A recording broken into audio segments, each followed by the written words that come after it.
Hey guys, Coach Brick's back with another one of the Earth Strong's God's training. Okay.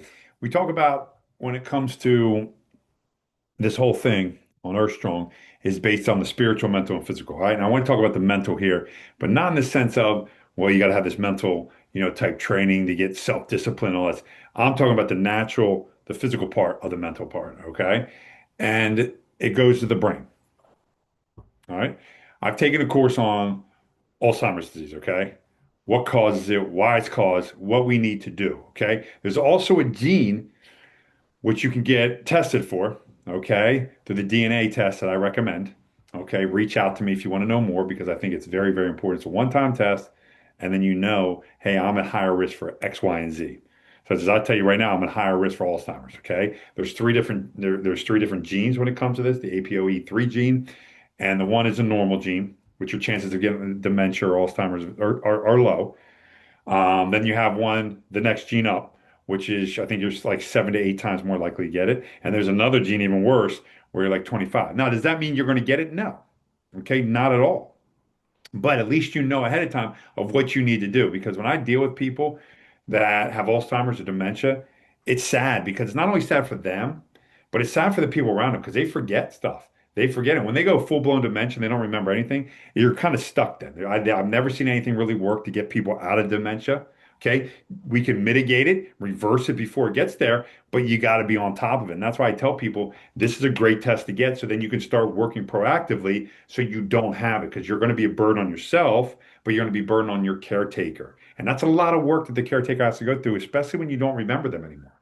So just remember that. So what can we do to mitigate this whole thing? Okay. First of all, learn a new skill. Okay. Get out of the rut of learning the same crap over and over and over again. This is why I tell people you should never retire. And what I mean by that is so many people retire and then they relax and they don't do anything. And then their brains go to mush. Their bodies go to mush. Their spirituality a lot of times go to mush and their brains go to mush. So when I mean don't retire from life in the sense of keep working, find something new to do. Okay. If you keep working, that's fine. I know people that work into their 80s and stuff, usually very rarely ever have any kind of issues because they're constantly working, constantly challenging that brain. So that's key. But learning a new skill is important. Okay. So if you're not a woodworking person and all of a sudden you decide to get into it, great. Get into it. Gardening. Another thing, learn as much as you can about gardening and then go start doing it. You're going to fail probably at the beginning, but then you're going to learn. Okay. That's huge. Puzzles and memory exercise. I remember my one grandma, man, she used to do those things all the time. Her memory was great. Okay.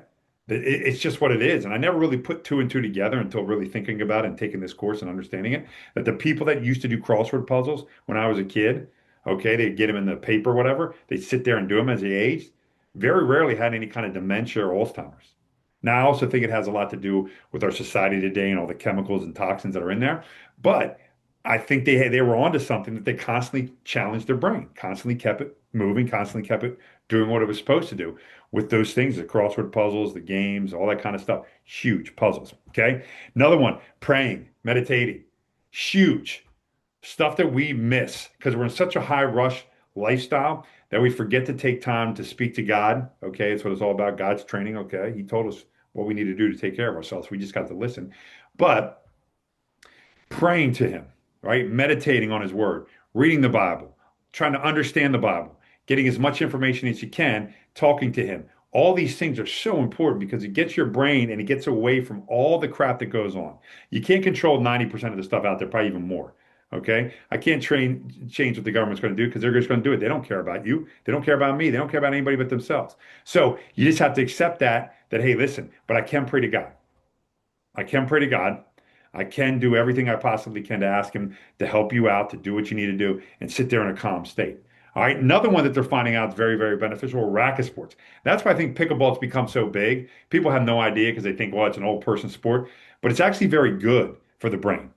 For whatever reason, they haven't quite figured it out 100%, but they are finding out that racket sports, tennis, pickleball, racquetball, handball, those kind of things are phenomenal. I don't know if it's a hand-eye coordination type thing, diving in, doing those kind of things, but all those things are so beneficial. And I highly recommend people getting involved in it, okay? Even at whatever age you're at, right? Because this is the whole thing. You have to have the body understand what's going on. All right. And neuroplasty is one of those things. Okay. What neuroplasty is how the body adjusts to certain stimuli. Okay, specifically the brain. It's called the BDNF, the brain-derived neurotrophic factor. Okay, and that's one of the genes. Okay, and what you want to do is it plays a huge role in how good your body or your brain can adjust. So if it can adjust correctly, boom, it's great. Now, just say you have a weaker one of those genes, the BDNF gene. Well, then guess what? You got to do more work ahead of time to make sure all set the gene being weaker. All right. So there's a bunch of things we can do. Listen, I'm going to go deeper into this part because this is fascinates me, the Alzheimer's, the gene stuff, all that. If you're interested, please reach out. I'm telling you, I stress this with people enough. They don't, people are not taking advantage of this. Oh, yeah, you'll go get your blood work because your insurance covers it. Well, guess what? This one has to come out of your pocket and you have to pay for it, but it's a one-time thing.